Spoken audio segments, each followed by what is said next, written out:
Please.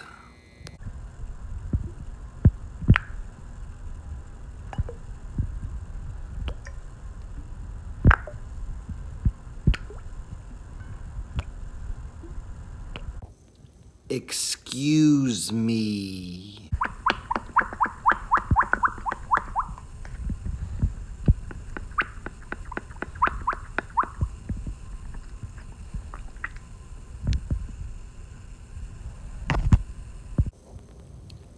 Thank you.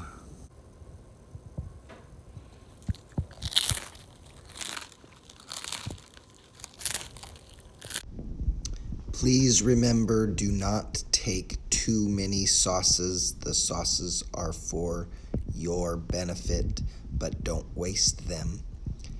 I was using too many sauces in this video.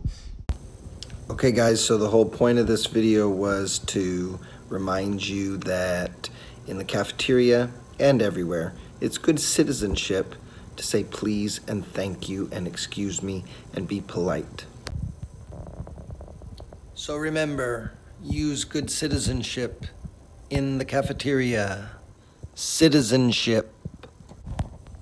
And please, the sounds we don't want to hear are whining, complaining, oh, I don't like this, or saying mean things to people. Yeah, say nice things. And don't put gum on trays, that's gross. Don't put gum on trays. And remember to help the environment. Help the environment by not throwing away and wasting food. You can always use the share bucket. Those are other ways to be good citizens. Have a great day. Bye.